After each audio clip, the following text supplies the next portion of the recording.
తెలంగాణ హస్తకళలు నైపుణ్యాలు. నిర్మల్ హస్తకళలు నిర్మల్ జిల్లా. నిర్మల్ హస్తకళలు కాకతీయుల కాలంలో ఆవిర్భవించాయి. కాకతీయుల కాలంలో మోతీఫ్లు, నిర్మల్ బొమ్మలను ఎక్కువగా ఉపయోగించేవారు. 17వ శతాబ్దానికి చెందిన నిమ్మనాయుడు టేకు, పునికి చెట్ల కలప నుండి 17వ శతాబ్దానికి చెందిన నిమ్మనాయుడు అనే వ్యక్తి టేకు, పునికిని చెట్ల కలప నుండి బొమ్మలు తయారు చేసే కళను ప్రోత్సహించాడు. అప్పటి నుండి ఈ కళ బాగా అభివృద్ధి చెందింది.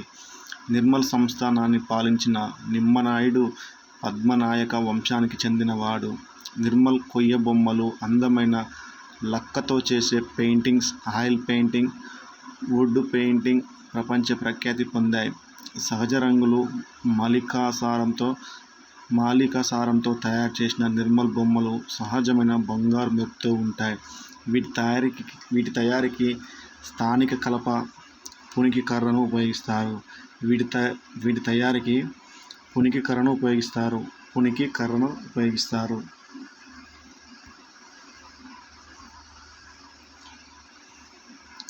ఇది మృదువుగా ఉండి తేలికగా, అందంగా తీర్చిదిద్దడానికి అనువుగా ఉంటుంది.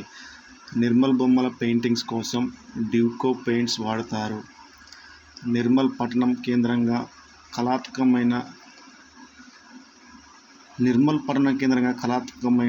కళాత్మకమైన బొమ్మలు, చిత్రాలు, వస్తువులు తయారవుతాయి. వీటినే నకాషీలు అని పిలుస్తారు. చిత్రకళలో ఇక్కడి కళాకారులు బ్రహ్మరౌతు, పద్మారావు శైలిని కొనసాగిస్తారు. నిర్మల్లో తయారయ్యే ఈ కళాత్మక వస్తువులు ప్రధానంగా 3 రూపాల్లో ఉంటాయి: నిర్మల్ బొమ్మలు, చేతి వస్తువులు, నిర్మల్ ఇంటి సామాగ్రి, నిర్మల్ పెయింటింగ్స్. వీటన్నిటిని కలిపి నిర్మల్ ఆర్ట్వేర్ అంటారు. నిర్మల్ కళాకారులు గనీజ్ షా అనే ప్లేయింగ్ కార్డ్స్ తయారు చేస్తారు. వీటిపై 2010లో పేటెంట్ పొందారు. నిర్మల్ పెయింటింగ్స్ ఫర్నిచర్పై భౌగోళిక గుర్తింపు పొందిన సంవత్సరం 2008-2009 మధ్యలో. చేర్యాల స్క్రోల్ పెయింటింగ్స్ సిద్దిపేట జిల్లా చేర్యాల గ్రామం స్క్రోల్ పెయింటింగ్కు ప్రసిద్ధి చెందింది. రమ్యమైన జానపద శైలిలో వస్త్రంపై చిత్రీకరించి పౌరాణిక గాథను కళ్లకు కట్టినట్టు విశదీకరించే చేర్యాల స్క్రోల్ పెయింటింగ్స్కు తెలంగాణ ప్రసిద్ధి చెందింది. చేర్యాల పెయింటింగ్స్ కళాకారులను నకాషీలు అంటారు. వీటిని థీమ్ పెయింటింగ్ అని కూడా వ్యవహరిస్తారు. పెంబర్తి హస్తకళలు జనగామ జిల్లా. కఠినమైన ఇత్తడి లోహ షీటుపైన అద్భుతమైన కళాఖండాలు చెక్కే కళ జనగామ జిల్లా పెంబర్తి గ్రామంలో పుట్టింది. ఇక్కడ తయారయ్యే ఇత్తడి కళారూపాలు, నగిషీలు, జ్ఞాపికలు కాకతీయుల కాలం నుండి ప్రసిద్ధి చెందాయి. ఈ హస్తకళ నైపుణ్యంలో ఎక్కువగా ఉండే లోహం ఇత్తడి, బ్రాస్. పెంబర్తి గ్రామంలోని కంచర కులానికి చెందిన వ్యక్తులు ఇత్తడి కళాఖండాల తయారీలో నిపుణులు. పెంబర్తి ఇత్తడి కళా నైపుణ్యం హిందూ, ముస్లిం ప్రభావానికి లోనై ఒక లౌకిక కళా నైపుణ్యంగా అభివృద్ధి చెందింది. ఇక్కడ దేవత విగ్రహాలు, ధ్వజస్తంభాలు తయారీతో పాటు అత్తర్ డబ్బాలు, వేలాడే షాన్లియర్, అలంకరించబడిన కుండీలు, మెమెంటో వంటి కళాఖండాలు తయారు చేస్తారు. పెంబర్తి ఘనతను అంతర్జాతీయ స్థాయికి తీసుకెళ్లినది ఆయిలచారి. 1956లో ఆయిలచారి నేతృత్వంలో Vishwakarma brass, copper, silver industrial society ఏర్పడింది. కేంద్ర ప్రభుత్వం సంప్రదాయ పరిశ్రమల పునరుద్ధరణకు నిధుల పథకం కింద పెంబర్తి ఇత్తడి కళాకృతుల క్లస్టర్ను ఏర్పాటు చేసి 1.5 కోటి మంజూరు చేసింది. బీద్రీ వస్తువులు. హైదరాబాద్ రాష్ట్రంలో భాగంగా ఉన్న బీదర్ ప్రస్తుత కర్ణాటకలో అభివృద్ధి చెందడం వల్ల ఈ కళకు బీద్రీ అని పేరు వచ్చింది. ఈ కళ ఇరాన్ నుండి హైదరాబాద్ రాష్ట్రానికి వలస వచ్చింది. కాపర్, జింకుల మిశ్రమం గన్ మెటల్తో తయారు చేసిన వస్తువులపై మొదట నల్ల రంగు వేసి దానిపై బంగారు లేదా సిల్వర్తో డిజైన్ వేస్తారు. కాపరు + జింకు + సిల్వర్. అలంకరణ వస్తువులు, ఫ్లవర్ వాజులు, నగల డబ్బాలు, సీగర్ వంటి ఎన్నో వస్తువులు తయారు చేస్తారు. బిద్రీవేర్ వస్తువులు ప్రపంచ ప్రఖ్యాతి పొందాయి. సిల్వర్ ఫిలిగ్రీ వెండి తీగ పని. వెండి తీగతో రకరకాల బొమ్మలు తయారీ, జాలీల, నగలు తయారు చేసే కళ ఇది. 2000 సంవత్సరాల క్రితం కరీంనగర్ జిల్లా ఎలగందల్ ప్రాంతంలో ఆవిర్భవించింది. కరీంనగర్ ప్రాంతంలో ఈ కళను కాడర్ల రామయ్య అనే స్వర్ణకారుడు ప్రవేశపెట్టాడు. సిల్వర్ ఫిలిగ్రీకి దేశంలోనే 2వ పట్టణంగా కరీంనగర్ కొనసాగుతుంది. ఒడిశా రాష్ట్రంలోని కటక్ పట్టణంలో తారకాశి పేరుతో తయారు చేసే సిల్వర్ ఫిలిగ్రీ దేశంలోనే ప్రసిద్ధి చెందింది. ఈ కళలో కరీంనగర్ 2007 సంవత్సరంలో భౌగోళిక సూచిక గుర్తింపు పొందింది. సిల్వర్ ఫిలిగ్రీ వస్తువులలో పాందానాలు, మష్ ట్రేలు, ప్లేట్లు, అత్తర్ దానాలు, చెవి రింగులు తదితర వస్తువులు ఉంటాయి.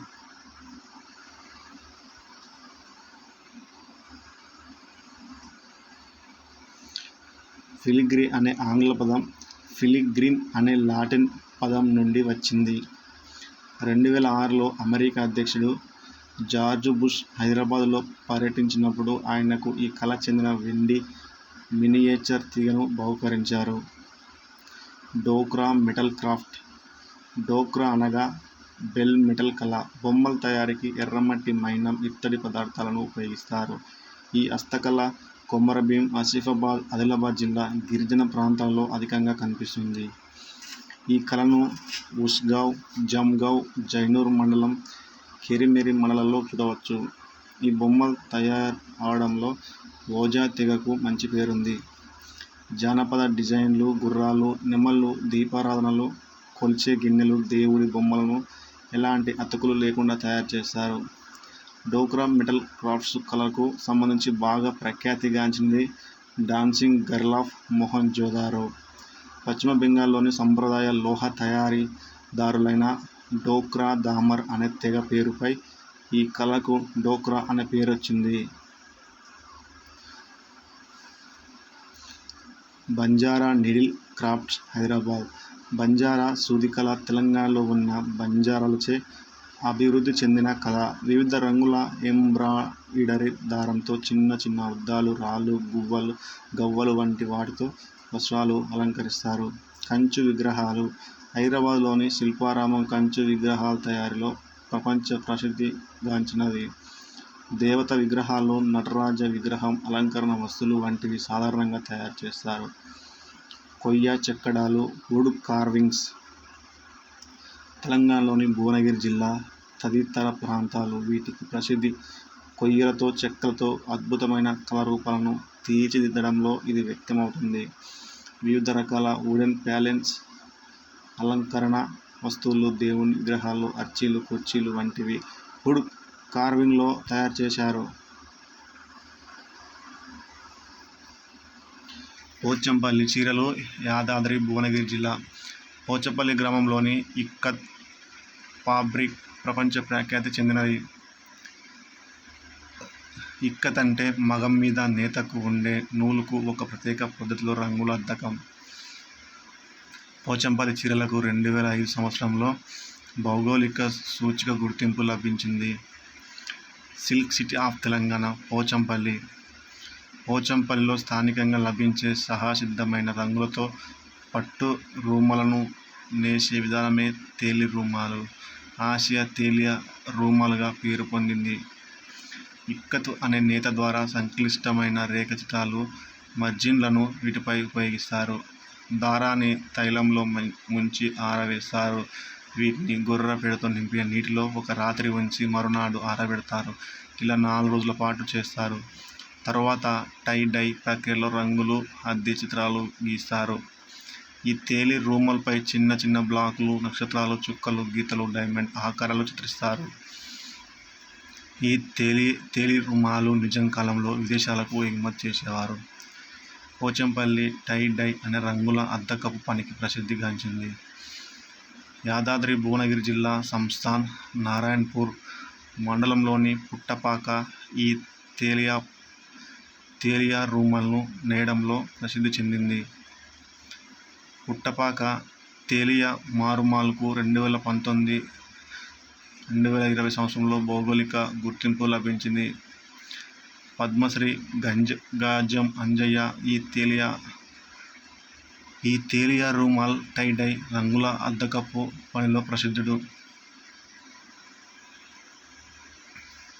గద్వాల్ చీరలు. గద్వాల పట్టణం నాణ్యమైన జారీ నేత చీరలకు ప్రసిద్ధి చెందింది. తిరుపతి బ్రహ్మోత్సవాల సందర్భంగా వెంకటేశ్వర స్వామికి ఈ చీరను ధరింపజేశారు. గద్వాల చీరలు భౌగోళిక జిఐ ట్యాగ్ పొందినది. 2011లో గుర్తింపు పొందినది. సిద్దిపేట చీరలు. గొల్లభామ చీరలు సిద్దిపేట ప్రసిద్ధి. ఈ సిద్దిపేటకు చెందిన గొల్లభామ చీరలకు భౌగోళిక అంటే జిఐ ట్యాగ్ 2011లో లభించింది.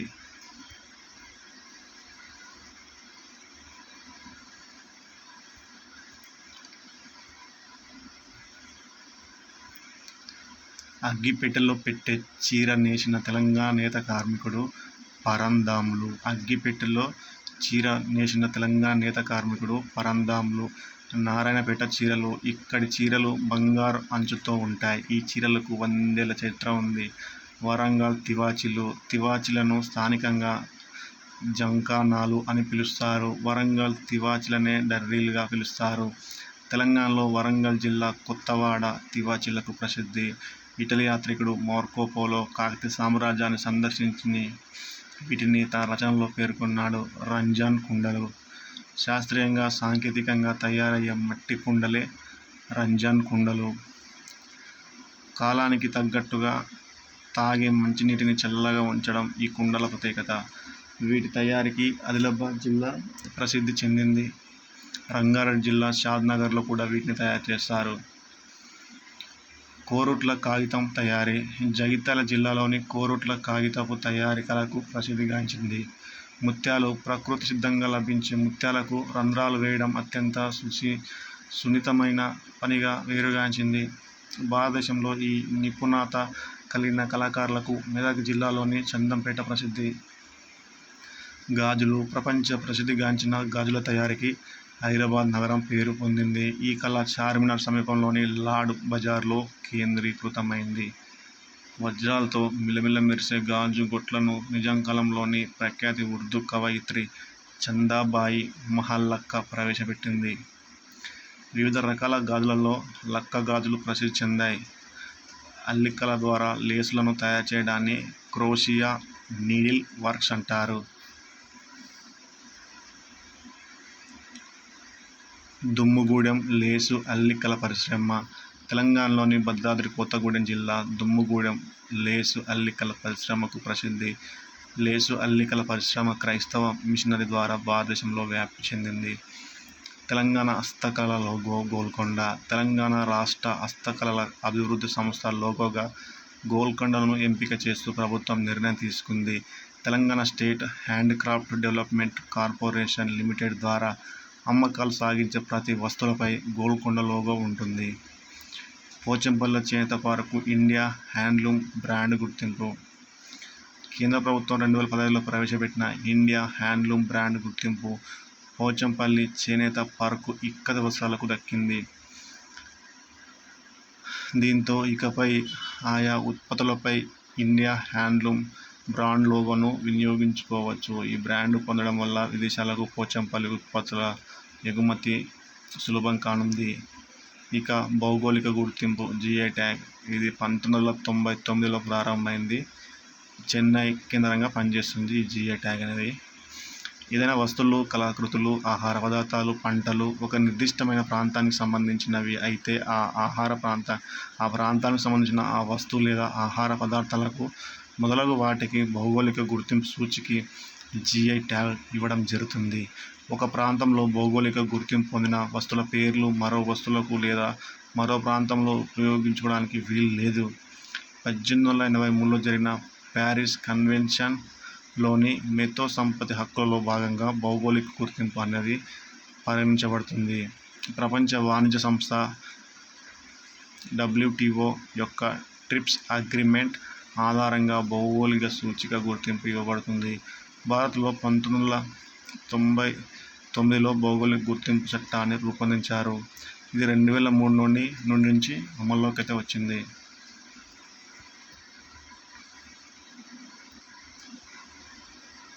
భారతదేశంలో భౌగోళిక గుర్తింపునకు సంబంధించి కేంద్ర పరిశ్రమల మరియు వాణిజ్య మంత్రిత్వ శాఖ నోడల్ ఏజెన్సీగా పనిచేస్తుంది. భౌగోళిక సూచిక గుర్తింపు ప్రధాన కార్యాలయం చెన్నైలో ఉంది. మన దేశంలో 2004-05లో మొదటిసారిగా భౌగోళిక గుర్తింపు పొందిన వస్తువులు: డార్జిలింగ్ టీ, పశ్చిమ బెంగాల్. అరణ్ముల కన్నడి, కేరళ. అరణ్ముల కన్నడి, కేరళ. పోచంపల్లి ఇక్కత్, తెలంగాణ. గుర్తింపు పొందిన వస్తువులు, పదార్థం. గుర్తింపు పొందిన సంవత్సరం: పోచంపల్లి ఇక్కత్ 2004-05. Silver filigree Karimnagar 2007-08. నిర్మల్ బొమ్మల్ 2008-09. నిర్మల్ చిత్రకళలు 2008-09. నిర్మల్ ఫర్నిచర్ 2008-09.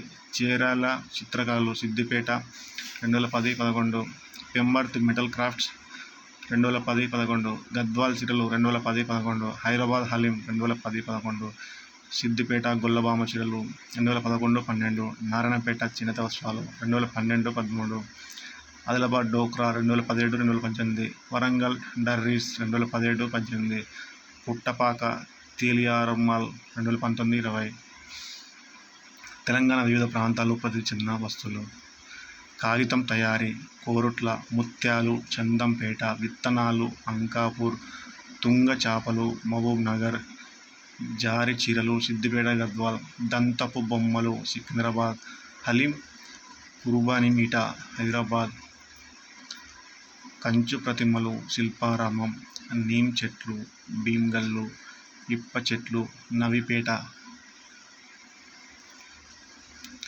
జంకానాలు అల్లడం: వరంగల్, అల్లంపూర్. కంబళ్ళు, తివాచీలు: సిరిసిల్ల, మహబూబ్ నగర్. ఖాదీ బట్టలు: మెట్టుపల్లి. రూసా గడ్డి: నిజామాబాద్. టసర్ పట్టు: ఆసిఫాబాద్, మహదేవ్పూర్. డోక్రా మెటల్ క్రాఫ్ట్: ఆదిలాబాద్. ఇత్తడి కళ: పెంబర్తి. Silver filigree Karimnagar. పట్టు పరిశ్రమ: సంగారెడ్డి, సిద్దిపేట. జానపద: తెలంగాణ జానపద నృత్యాలు: గుస్సడి నృత్యం. ఈ నృత్యాన్ని ఆదిలాబాద్ జిల్లాలోని గోండు తెగకు చెందిన పురుషులు ప్రదర్శిస్తారు. ఈ జానపద నృత్యాన్ని గోండులు దీపావళి ముందు ఆశ్వయుజ శుద్ధ పౌర్ణమి నాడు మొదలుపెట్టి ఆశ్వయుజ బహుళ చతుర్దశి వరకు కొనసాగిస్తారు. రంగురంగుల వస్త్రాలు ధరించి, ఆభరణాలు వేసుకొని గుంపులు గుంపులుగా చుట్టుపక్కల పల్లెలకు వెళ్ళి ఈ నృత్యాన్ని ప్రదర్శిస్తారు. ప్రతి గుంపులో 15-20 మంది వరకు ఉంటారు. ఈ గుంపులకు దండారి గుంపులు అంటారు. ఈ పెద్ద గుంపు నుండి 5 చొప్పున మరో గుంపు కడతారు. ఈ గుంపులను గుస్సాడి అని అంటారు. గుంపులోని ప్రతి ఒక్కరూ నెమలి ఈకలు పొదిన పెద్ద తలపాగా, జింక కొమ్ముల్ని, కృత్రిమమైన మీసాలు, గడ్డాలను తగిలించుకుంటారు. గుస్సడి నృత్యాన్ని చేసేవారు సింహ వస్త్రాలు ధరించి ఒంటి నిండా బుడిద మరియు విభూతితో అలంకరించుకుంటారు. వీరు తలపాగాలు ధరించే నెమలి ఈకల టోపీని మల్జిలీనా టోపీ అంటారు. ఈ నృత్యం చేసేవారు గుస్సడి రోకు హరి అని తమ వెంట ఉంచుకుంటారు. నాగోబా జాతర సమయంలో గుస్సాడి నృత్యాన్ని ప్రదర్శిస్తారు. తెంసా నృత్యం. తెంసా నృత్యాన్ని రాజగొండు తెగకు చెందిన పురుషులు, మహిళలు వేస్తారు. పండుగలు మరియు పెళ్లిళ్లలో ఈ నృత్యాన్ని సంగీతానికి అనుగుణంగా చేస్తారు. ఈ తెంసా నృత్యంలో ఉపయోగించే సంగీత పరికరాలు: పెప్రే, తోల్, కొలికోం. కోయ నృత్యం: ఫెర్, మొకోకి హాట. కోయల్ పండుగల, పెళ్లి ఉత్సవాలలో బైసాన్, హర్ను డాన్స్, పెర్ మకోకి ఆటను ప్రదర్శిస్తారు. పురుషులు రంగురంగుల దుస్తులు ధరిస్తారు. ఎద్దు కొమ్ములను తలపై ధరిస్తారు.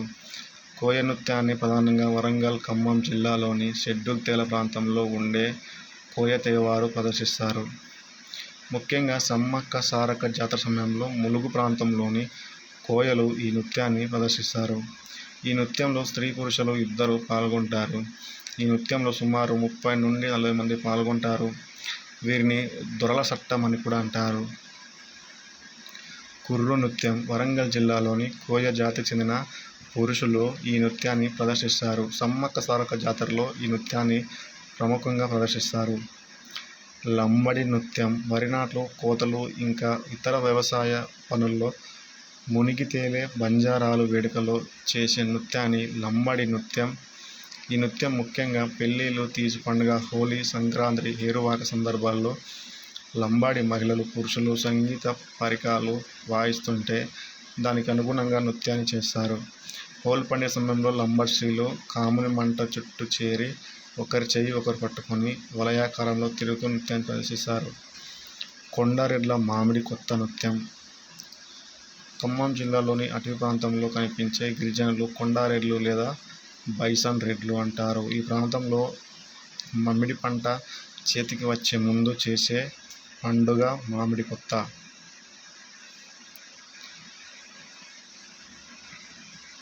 ముత్తాలమ్మ కుండదేవతను కొలుస్తూ నృత్యం చేస్తారు. ఇది సామూహిక నృత్యం. దీనిలో సహాయక వాద్యం డప్పు. గోరవయ్య నృత్యం. వరంగల్ జిల్లాలోని హైనవోల్ మల్లన్న, సిద్దిపేట జిల్లాలోని కుమరవెల్లి మల్లన్న ఉత్సవాల సందర్భంగా గోరవయ్యలు ఆటపాటలను నిర్వహిస్తారు.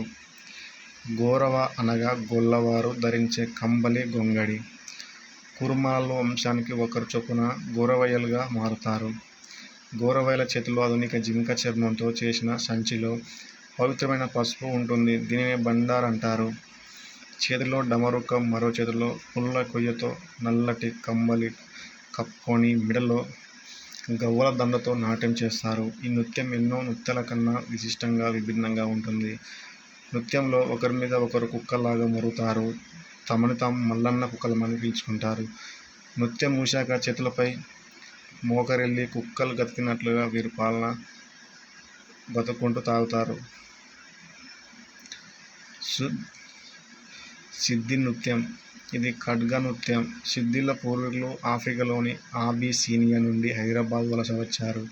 హైదరాబాద్లోని సిద్ధిలు పండుగ, వివాహ సమయాల్లో నృత్యాలు చేస్తుంటారు. ఈ నృత్యాలు వారి స్వదేశంలోని అటవిక సముదాయాల మధ్య జరిగే కత్తి యుద్ధాన్ని ప్రతిబింబిస్తాయి. వీరు పురాతనమైన దేశీయ వేషాన్ని ధరించి, తలతల మెరిసే కత్తులు ధరించి ఉద్రేకపూరితమైన అడుగుల కదలికలతో నృత్యం చేస్తారు. గరగ నృత్యం.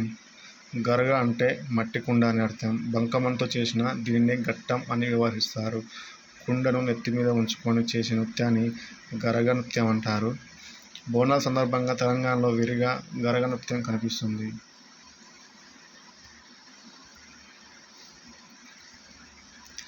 రేలా, రేలారే, రేలాట నృత్యం. భద్రాచలంలోని మన్యం ప్రాంతాలలో ఉండే కోయ జాతి గిరిజన స్త్రీలు ఈ నృత్యాన్ని చేస్తారు. 4 కంటే ఎక్కువ మంది కోయ స్త్రీలు జతగూడి ఆడే ఈ రేలాటను రేల చెట్టు కింద చేస్తారు కాబట్టి దీన్ని రేల నృత్యం అని పేరు. మాయూరి నృత్యం. ఖమ్మం జిల్లా ఏజెన్సీ ప్రాంతాలలో నివసించే తెగలు తలకు కొమ్ములను ధరించి వాద్య పరికరాలను వాయిస్తూ ఆనంద పర్యవశాలతో చేసే నృత్యమే మాయూరి నృత్యం. ఈ నృత్యాన్ని ప్రదర్శించే తెగ కొండు. ఖమ్మం జిల్లా కొండు తెగకు మరో పేరు సామునోసు. మాయూరి నృత్యంను పురుషులే చేస్తారు. వారు నెమళ్ళ మాదిరి అలంకరించుకుంటారు. నడుము చుట్టూ నెమలి ఈకలను కట్టుకుంటారు. నెమలి ఈకలతో చేసిన తలపాగను ధరిస్తారు. ఈ నృత్యంలో వాయించే ఫ్లూటు నాదానికి అనుగుణంగా నృత్యం చేస్తారు. కప్పతల్లి నృత్యం. నృత్యం, గీతం, తప్పెటలతో ప్రదర్శించు ప్రాచీన కళా నృత్యం కప్పతల్లి. తప్పెటను ఛాతీపై పెట్టుకొని వాయించడం వలన తప్పెట గుళ్ళని అని కూడా అంటారు. జోగువారి నృత్యం. శవాలను శ్మశాన వాటికకు తీసుకువెళ్ళే సమయంలో ఒక ప్రత్యేక పద్ధతిలో నృత్యం చేయడం జోగువారి ప్రత్యేకత. వీరు పంచకులమునకు చెందినవారు. నృత్యం చేయుట వీరి ముఖ్య వృత్తి. ఉరుముల నృత్యం. డప్పు కొడుతూ గంగమ్మ దేవతకు నెలకొల్పు పాటలు పాడుతారు. ఈ డప్పు యొక్క శబ్దం ఉరుముల మాదిరిగా ఉండటం కారణంగా దీనిని ఉరుముల నృత్యం అంటారు. పేరణి శివతాండవం. శివుని ఆరాధ్య దైవంగా భావించి నటరాజ విగ్రహం ముందు గానీ, శివాలయాల్లో గానీ సైనికులు యుద్ధానికి వెళ్ళే ముందు ఆవేశంతో ప్రదర్శించే నృత్యం ఇది. వరంగల్ ప్రాంతంలో బాగా ప్రాచుర్యం పొందిన ఈ కళారూపాన్ని నటరాజ రామకృష్ణ అభివృద్ధి చేశారు.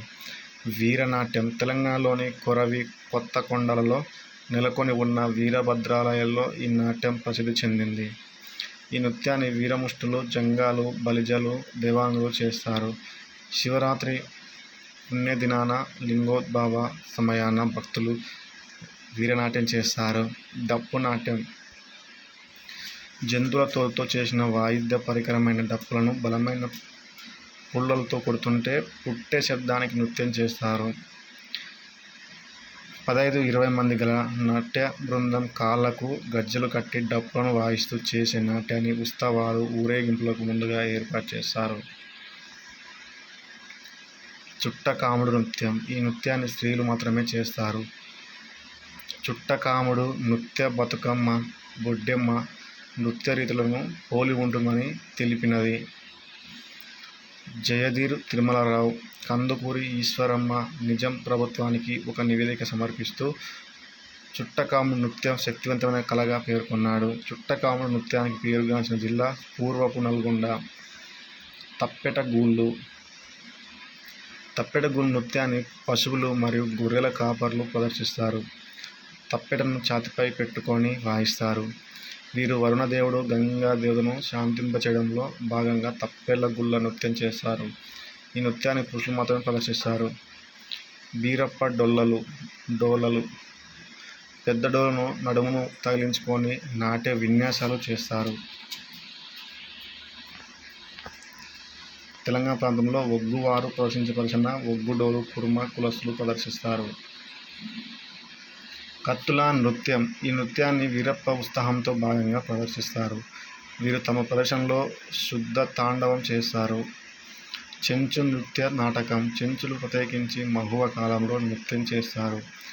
మహువ అనేది ఒక పుష్పం. ఇది పుష్పించే కాలంలో వారు కొత్త బట్టలు ధరించి నృత్యం చేస్తారు. దండోరియా నృత్యం. దండారి అనగా దరువు లేదా డప్పు చప్పుడు అని అర్థం. గుస్సాడీలు ముఖ్యంగా ఈ నృత్యాన్ని చేస్తారు. దండరి ఉత్సవంలో ఎక్కువగా వినిపించే కథ బకాసురుని కథ. మదిలి. మొహరం పీర్ల పండుగ రోజున మదిలి తొక్కుతారు. గుండం చుట్టూ తిరుగుతూ తప్పెట్ల దరువును అనుగుణంగా అడుగులు వేయడం దీనిలో ప్రత్యేకత. గుండం కోపు డప్పు మీద కొడుతూ ఉండగా వదిలి నృత్యాన్ని తొక్కడం ఆచారం. చిందు భాగవతం. చిందు ఒక అడుగు, చిందు వేయడం, చిందులు తొక్కడం ఒక నృత్య రూపకం. చిందు భాగవతం మాదిగల ఒక నృత్య కళ.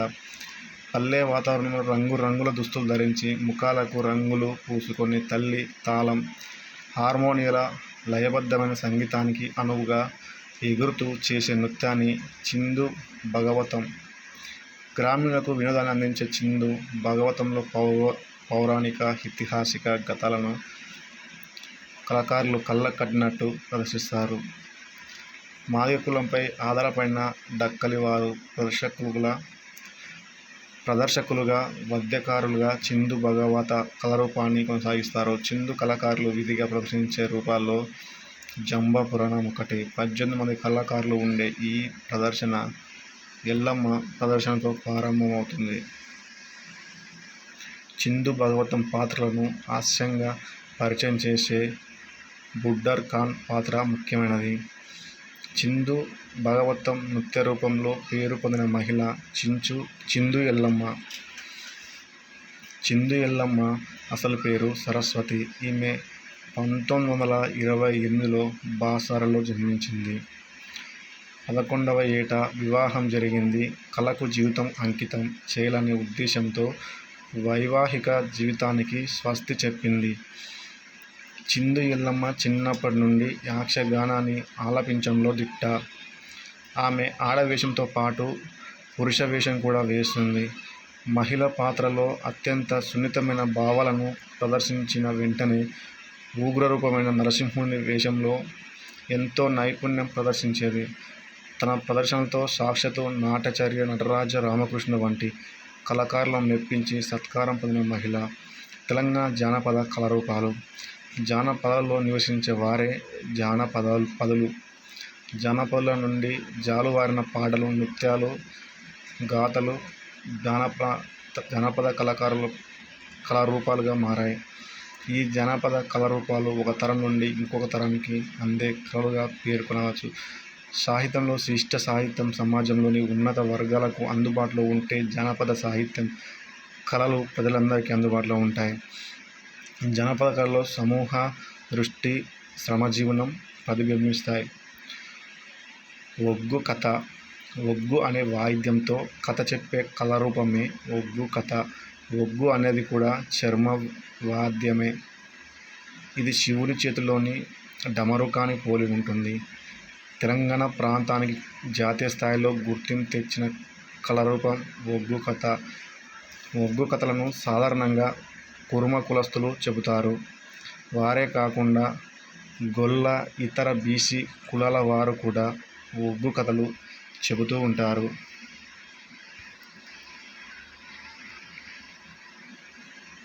తెలంగాణ ప్రాంతంలో ఎక్కువగా నల్గొండ, వరంగల్ జిల్లాలో ఒగ్గు కథ చెప్పే కళాకారులు ఉన్నారు. ఒగ్గు కథ చెప్పే జట్టులో దాదాపు 5 ఉంటారు. సాధారణంగా కథకుడు తలకు రుమాలు పట్టుకొని, కాళ్ళకు గజ్జెలు కట్టుకొని కథ చెబుతుంటే, పక్కనున్న వాయిద్యకారులు వంత పాడుతుంటారు. ఒక పెద్ద డోలు, తాళాలు ఒగ్గు ప్రధాన వాయిద్యాలు ఉంటాయి. ఒగ్గు కళాకారులు చెప్పే కథలలో బీరప్ప కథ, మల్లన్న కథ, ఉప్పలమ్మ కథ, కాటమరాజు కథ, ఎల్లమ్మ కథ, నల్లపోచమ్మ కథ, మందాత కథ ముఖ్యమైనవి. ముఖ్యంగా పండుగలు, జాతరల సమయంలో ఒగ్గు కథ ప్రదర్శిస్తారు. కోయ తెగలోని చందన వంశస్థులు తెలంగాణలో మేడారం రాజ్యం కోసం కాకతీయులతో పోరాడిన వీరవనిత సమ్మక్క కథలను చెబుతారు.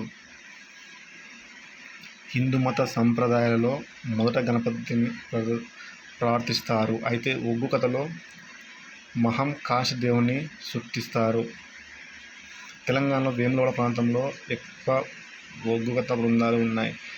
ది మంకీ కింగ్స్ ఆఫ్ ఒగ్గు కథ.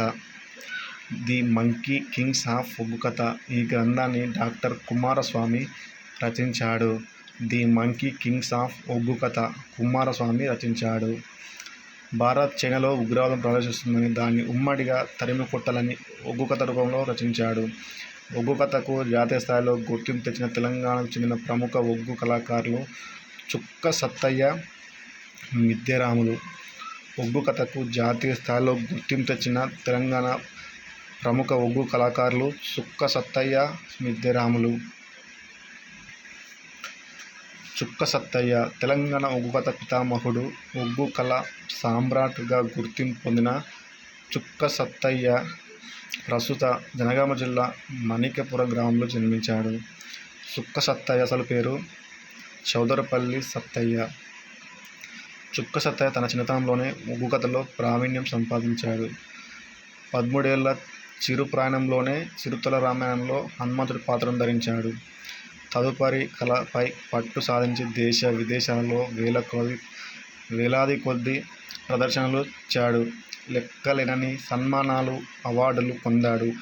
మాజీ ప్రధాని దివంగత ఇందిరాగాంధీ సైతం చుక్క సత్తయ్య కళను మెచ్చుకున్నారు. 2004 సంవత్సరంలో అప్పటి రాష్ట్రపతి అబ్దుల్ కలాం గారి చేతుల మీదుగా చుక్క సత్తయ్య కేంద్ర సంగీత నాటక అకాడమీ అవార్డును 2004లో రాష్ట్రపతి అబ్దుల్ కలాం చేతుల మీదుగా అందుకున్నాడు. 2005లో కాకతీయ విశ్వవిద్యాలయ గౌరవ డాక్టరేట్ పురస్కారంతో సత్కరించింది. ఈయన జీవిత చరిత్రపై ఒగ్గు చుక్క అనే డాక్యుమెంటరీని తీశారు. మిద్దెరాములు కరీంనగర్ జిల్లా, ప్రస్తుత రాజన్న సిరిసిల్ల జిల్లా వేములవాడ దగ్గరలోని హన్మాజీపేట సినారె ఊరు గ్రామంలో మిద్దెరాములు జన్మించాడు. తెలంగాణలో ఒగ్గు కథకు విశిష్టత చేకూర్చిన కళాకారుల్లో మిద్దెరాములది ప్రత్యేక స్థానం. ఎందుకంటే ఆయనది ఒగ్గు కథ కులం కాదు, గౌడ కులస్తుడైన రాములు పట్టుబట్టి మరీ ఒగ్గు కథను నేర్చుకున్నాడు. తదుపరి దేశవ్యాప్తంగా అనేక ప్రదర్శనలు తెచ్చాడు. ఆకాశవాణి, దూరదర్శన్లో దాదాపు 200 ప్రదర్శనలు ఇచ్చాడు. 1990లో మారిషస్లో జరిగిన 3వ ప్రపంచ తెలుగు మహాసభలో ప్రదర్శన ఇచ్చి అప్పటి మారిషస్ ప్రధాని గవర్నర్ల ప్రశంసలు పొందాడు. రాములు ప్రదర్శనలో ముఖ్యమైనది తలపై కుండ పెట్టుకొని దానిపై కంచుడులో దీపం వెలిగించి చేతుల్లో వేప మండలు పట్టుకొని నేర్పుగా తల మీద కుండ క్రింద పడకుండా నేలకు వంగి నేలపై ఉన్న రూపాయి బిళ్ళను నుదురుతో అందుకోవడం మిద్దెరాములు బిరుదులు. ఒగ్గు కథ, చక్రవర్తి, జానపద కళబ్రహ్మ, యక్షగానం, పురాణ ఇతిహాసం. నందలి ఒక ప్రసిద్ధమైన కథను తీసుకొని నృత్య సంగీతములతో వినికిడి చేయడమే యక్షగాన శైలి. ఈ పద్య గద్యాత్మకమైన పాత్రలు వేషధారణంతో నటించు ఒక నాటక రూపం. దీనిలో సంగీతం, సాహిత్యం, నృత్యం, అభినయం మొదలైనవి సందర్భానుసారంగా కలిసిమెలిసి ఉంటాయి. యక్షగానం యొక్క పుట్టినిల్లు కర్ణాటక అయినప్పటికీ ఆంధ్ర, తెలంగాణలో కూడా దీనికి ఆదరణ చాలా ఉంది. యక్షగాన కళారూపం క్రీశకం 13వ శతాబ్దం నాటికే ఎంతో వైభవంగా వెలుగు పొందింది. పాల్కురికి సోమనాథుడి పాండితారాధ్య చరిత్ర గ్రంథంలో చెప్పబడింది. నారాయణ తీర్థులు రచించిన శ్రీకృష్ణ లీలా తరంగిణి, యక్షగాన మండలి, మణిపూస వంటిది. కొందరు ప్రముఖులు రాసిన యక్షగానాలు పద్మనాయక భూపాలు రచించిన సారంగధార చరిత్ర, పిడమర్తి నిమ్మనాథుడు రచించిన నిజలింగ చిక్కయ్య కథ, టేకుమల్ల రంగశాయి రచించిన జానకి పరిణయం. యక్షగాన సాహిత్యంపై మొట్టమొదట పరిశోధన చేసినది డాక్టర్ ఎస్.వి. జోగారావు. తెలంగాణ యక్షగాన పితామహుడు శేర్విరాల బాగయ్య. వీర తెలంగాణ అనే యక్షగానం రచించినది సుద్దాల హనుమంతు, సుద్దాల అశోక్ తేజ. జంగం కథలు. తెలంగాణ ప్రాంతంలో ఉండే బుడి గెజంగాలు ఈ కథలను చెప్పుతుంటారు. బుడిగె వాయిద్యంతో కథలు చెప్పడంతో వారికి బుడిగె జంగలు అని పేరు వచ్చింది. ఈ బుడిగె వాయిద్యానికి ఇతర పేర్లు డక్కి, డిక్కి, గమ్మెట. బుడిగె జంగాలు వీరశైవ మతానికి చెందిన వారు కావడంతో వీరి కథలని వీర వేషంతో చెబుతుంటారు. కాకతీయుల కాలం నాటికే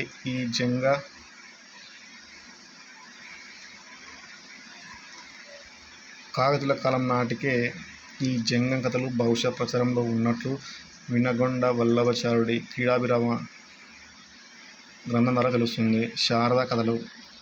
ఇది ప్రధానంగా వీరముష్టులు, జంగాలు పడుకునే పాట. వీరు వాయించే తంబుర పేరు శారద కావుని దీన్ని శారద కథ అంటారు. ముఖ్యంగా శారద కథలో చారిత్రక, సాంఘిక, పౌరాణిక కథలు గానం చేస్తారు. తెలంగాణలో ప్రచారంలో ఉన్న ప్రసిద్ధ వీర కథలైన సదాశివరెడ్డి కథ, సారవాయి పాపన్న కథలకు అద్భుతంగా పాడి వినిపిస్తారు. అదేవిధంగా తెలంగాణ పోరాటంలో మరణించిన ఆరుట్ల రామచంద్రారెడ్డి, రేణికుంట రామిరెడ్డి మొదలగు వీరోచిత కృత్యాలను కథలుగా మలిచింది శారద గాయకులే. పిచ్చగుంట్ల కథలు. ఈ కళారూపాన్ని పిచ్చకుంట్ల వాలనే జతివారు ప్రదర్శిస్తారు. వీరు రెడ్లను, యాదవులను హెచ్చించి జీవనం సాగించే శైవ మతానికి చెందినవారు. ఈ కళని 3 కళాకారులు ప్రదర్శిస్తారు. వీరిలో కథకుడు తలపాగా ధరించి ఒక చేతిలో కత్తి, మరొక చేతిలో డాలు, కాళ్ళకు గజ్జెలు ధరిస్తాడు. ఈయన పాడుతుంటే మిగిలినవారు కథకుడి గొంతులో గొంతు కలుపుతారు. వివిధ జాతుల కుల గోత్రాలను తెలుపుతూ కథలు చెప్తారు. ఈ కళని గురించి పాల్కురికి సోమనాథుడు తన పాండితారాధ్య చరిత్రలో పేర్కొన్నాడు. వీరు చెప్పే కథలలో ప్రధానమైనది శ్రీనాథుడి రచించిన పల్నాటి వీర చరిత్ర. రెడ్డి కులాన్ని ఆశ్రయించే పిచ్చకుంట్ల గోత్ర పఠనంతో పాటు కుంటి మల్లారెడ్డి చరిత్రను వీరు గానం చేస్తారు. ఈ కథలో రెడ్డి కుల పుటపురత్వాలను గానం చేస్తారు. ప్రతి బృందానికి తమకంటూ ప్రత్యేకమైన దాతల గ్రామాలుంటాయి. వాటిని మీరాసి గ్రామాలంటారు. ఒకరి మీరాసి గ్రామంలోకి మరొకరు వెళ్ళరు.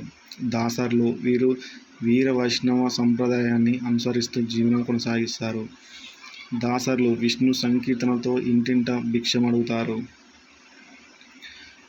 విప్ర వినోదులు. వీరు ఇంద్రజాల ప్రదర్శన చేస్తూ జీవనాన్ని కొనసాగిస్తారు. వీరి వృత్తి విప్రులను యాచించడం.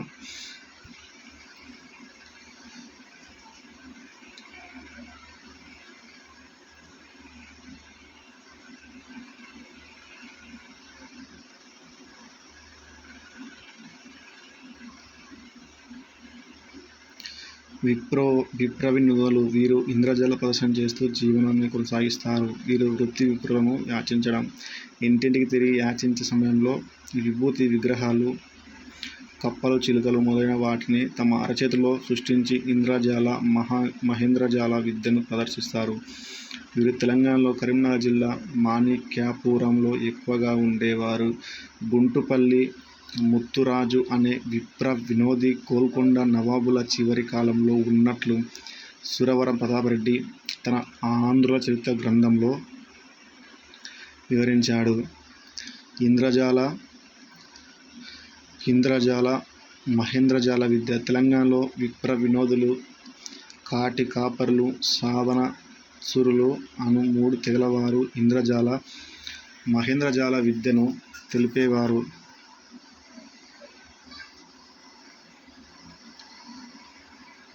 చెక్క భజన. గ్రామీణ ప్రాంతాల్లో కొంతమంది సభ్యులు తీరిక సమయాల్లో ఈ భజన చేస్తుంటారు. దీనిలో పాటలు పాడుతూ, చెక్కల ద్వారా తాళం వేస్తూ, గజ్జెలు కట్టిన తాళతో నృత్యం చేస్తూ, దేవుని ప్రమిదలను పట్టుకొని ఇంటింటికి తిరుగుతూ ప్రదర్శిస్తారు. అసాధులు. తెలంగాణలో ఎల్లమ్మ, మైసమ్మ, పెద్దమ్మలను గ్రామ దేవతలుగా పూజిస్తారు. ఈ పూజలను నిర్వహించే పూజారులను అసాధులు అంటారు. దళితులైన మాల మాదిగలతో పాటు కుమ్మరులు కూడా అసాధులుగా ఉంటారు. జవికి, చేడిక తదితర వాద్యాలు వాయిస్తారు. యానాది భాగవతంతోనే గరుడచాల భాగవతం పిలుస్తారు. యానాది కులస్తులు అత్యంత రమ్యంగా నృత్యం చేస్తూ కథగానం చేస్తారు. చెంచు లక్ష్మి చిత్రకథను వీరు అత్యంత రమ్యంగా చెప్తారు. మందెచ్చు కళాకారులు. వీళ్ళు యాదవకుల యాచకులు. వీరి ప్రధాన వృత్తి కాటమరాజు కథలను చెప్పి గొల్లలను యాచించడమే. వీరి దగ్గర కాటమరాజు కథకు సంబంధించిన 100 నుండి 200 వరకు బొమ్మలుంటాయి. వీటిని చూపిస్తే వీరు కథను చెబుతారు. ఈ బొమ్మలను పెట్టెను జీవస్థలం పెట్టి అంటారు. రుంజలవారు. తెలంగాణ ప్రాంతంలో విశ్వ బ్రాహ్మణులను ఆశ్రయిస్తూ వారిపై ఆధారపడిన తెగ రుంజులవారు. రుంజ అనే చర్మ వాయిద్యం సహాయంతో కథగానం చేస్తారు. వీరు శైవులు కావున శివ ప్రాధాన్యమున్న కథల్ని గానం చేస్తారు. వీరికి రుద్ర మహేశ్వరులు, రుద్రంగులు అనే పేర్లు కలవు. పగటి వేషాలు. ప్రజా వినోదానికి ఏర్పడిన అనేక కళారూపాలే రాత్రివేళ మాత్రమే దర్శించబడేవి. అలా కాకుండా పగటి పూట ప్రదర్శించడంతో వీటిని పగటి వేషాలని పేరు వచ్చింది. పగటి వేషకారులు వారు కేవలం తమ వేషధారణతో గాక వారి పాత్రల ద్వారా సంఘంతో ఉండే మూఢనమ్మకాలను, దురాచారాలను వ్యంగ్యంగా హాస్య ధోరణిలో ప్రజలకు వివరిస్తూ వారిని చైతన్యపరిచేవారు. ఈ పగటి వేషాలను ఒకప్పుడు బహురూపాలుగా పిలిచేవారు. బూడిగె జంగాలకు చెందిన శైవులు పగటి వేషాలను వృత్తిగా స్వీకరించారు. వీరు ప్రదర్శించే వేషాలన్నిటిలో ఆర్తి నారీశ్వర వేషానికి ఎక్కువ ఆదరణ లభించింది. పగటి వేషాల గురించి పేర్కొన్న రచనలు యాదవకుల అన్నమయ్య సర్వేశ్వర శతకం, పోతన్న భాగవతం, కొరవి గోపరాజు సింహాసన ద్వాంత్రిశిఖ, పాల్కురికి సోమనాథుడు పండిత రాధ్య చరిత్ర. జమ్ముకుల కథలు. జమ్ముకు ఒక వాయిద్యం పేరు. దీన్ని జమ్మిడిక అని కూడా అంటారు. ఎల్లమ్మ, పోచమ్మ, అంకాలమ్మ, సారంగధార చరిత్ర కథలను రమ్యంగా గానం చేస్తారు. గొల్లసుద్దులు చెప్పేవారు ప్రధానంగా గొల్లలనే యాచిస్తారు. యాదవుల చరిత్రకు సంబంధించిన కృష్ణలీలలు, కాటమరాజు కథ మొదలైన వాటిని గొల్లసుద్దల వారు ప్రచారం చేస్తూ ఉంటారు. ముఖ్యంగా చేతిలో ఒక కర్రె పట్టుకొని భుజాన ఒక గొంగడి వేసుకొని సమాజంలోని మూఢాచారాలను, అన్యాయాలను వ్యంగ్యంగా ఎత్తి పొడుపు ధోరణిలో ఈ ప్రదర్శన ఇస్తుంటారు. తెలంగాణ సాయుధ పోరాట కాలంలో ప్రజాకవి, గాయకుడు అయిన సుద్దల హనుమంతు గొల్ల సుద్దల ద్వారా ప్రజలను చైతన్యం పరిచాడు. గంగిరెద్దులాట. ఖమ్మం పూజగొల్ల కులానికి చెందిన కళాకారులు ఈ ప్రదర్శనను పండుగల సమయాల్లో చేస్తారు. దీనికి ఒక వ్యక్తి గంట వాయిస్తూ గంగిరెద్దుని ఆడిస్తాడు. మరో ఇద్దరు సన్నాయి డోలు వాయిస్తూ సహకరిస్తుంటారు. గంటే భాగవతులు.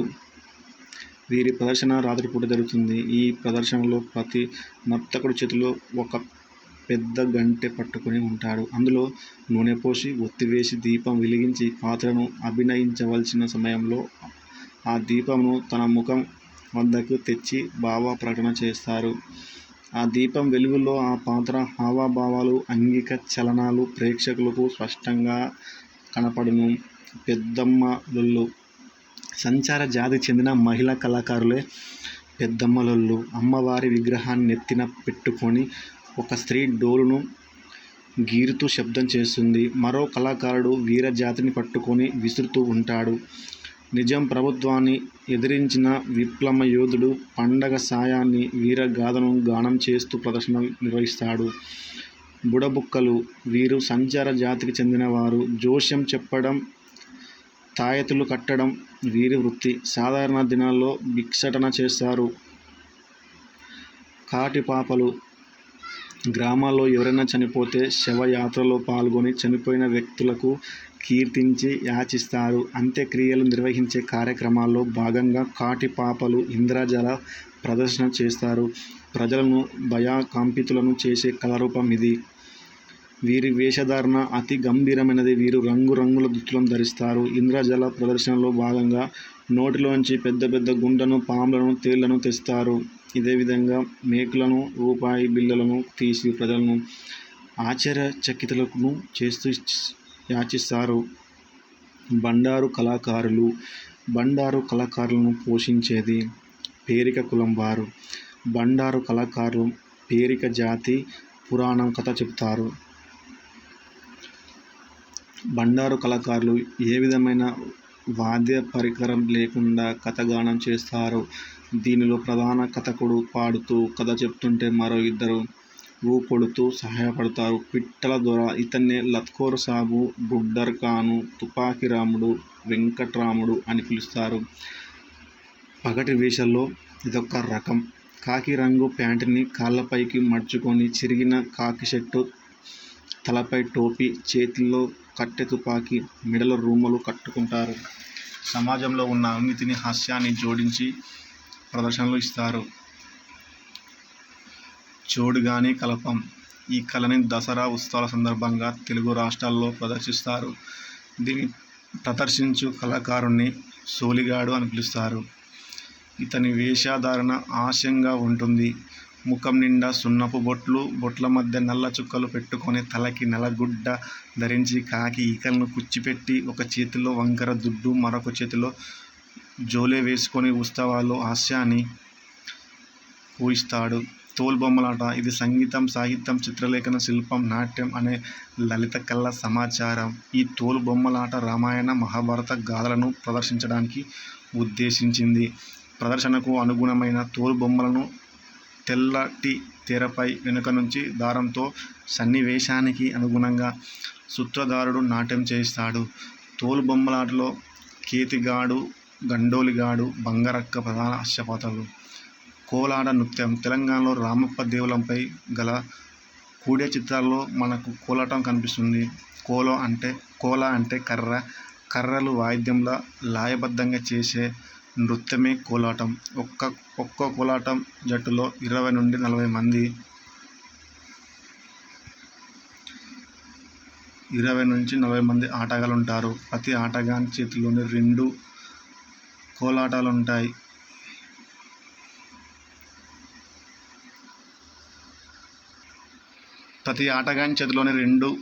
కోలాటాలుంటాయి. ఈ కోలలు రంగు దారాలతో గానీ, గంటలతో గానీ అలంకరించబడి ఉంటాయి. ఆటగాళ్ళందరూ కళ్లకు గజ్జెలు కట్టుకుంటారు. సైకిలు వంటే కట్టుతో నడుమును చుట్టిన పాటకాలతో వేషధారణ ఉంటుంది. కోలాటంలో వస్తు నైవేద్యాన్ని కోపు అంటారు. కోపులో జడకోపు క్లిష్టమైనది విశిష్టతను కలిగి ఉంటుంది. చిరుతల భజన.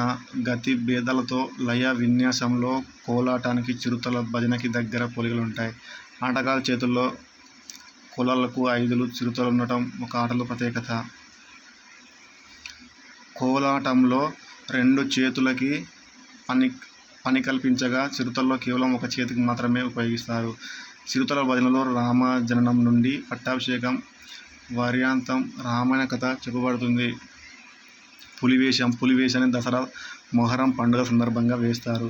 మొలకు చిన్న లంగోట మాత్రమే కట్టుకొని మిగతా శరీరం మీద పసుపు, నలుపు, వార్నిషు రంగులతో పులి చర్మాన్ని చిత్రీకరించుకుంటారు. తోక ఉంటుంది. పులికి ఉండే బలాన్ని, లగవాన్ని తెలియజేసే విధంగా పెద్ద పెద్ద గంతులతో నృత్యం చేస్తారు.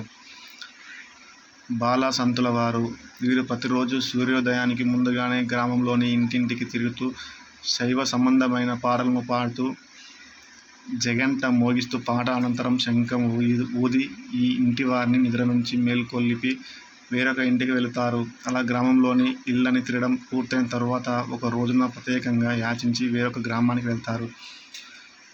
దొమ్మరాటలు, దీన్ని సర్కస్ అని కూడా అంటారు. దీన్ని దొమ్మరి వారు ప్రదర్శిస్తారు. వీరు గ్రామాల్లో 4 రోడ్ల కూడలలో ఒక పొడవైన వెదురు గాడను పాతి డోలు వాయిస్తూ వివిధ రకాల విన్యాసాలు చేసి ప్రజలను ఆకర్షిస్తారు. దీని గురించి పాలకుడి సోమదుడు తన పాండిత్యరాధ్య చరిత్ర గ్రంథంలో పేర్కొన్నాడు.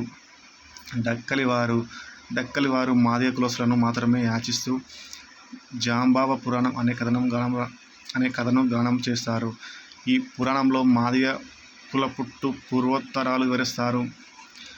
కాకి పడిగెళ్ళవారు కాకి ధ్వజాన్ని జెండా మోసుకొని వెళ్ళి ముదిరాజు కులపుట్టు పూర్వోత్తరాలు గురించి వివరిస్తారు. ముదిరాజు కులాన్ని వినోదింపజేసి కేవలం వారిని యాచిస్తారు. పటంవారు చాకలివారు రాజిక పురానికి సంబంధించిన పటాన్ని ప్రదర్శించి కథను చెప్తారు.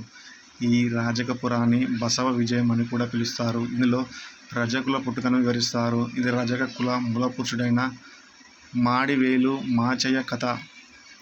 బుడబుక్కలు వీరు సంచార జాతికి చెందినవారు. చేతిలో డమరుకంతో అంబ పలుకు జగదాంబ పలుకు అంటూ ఇంటింటికి తిరుగుతారు.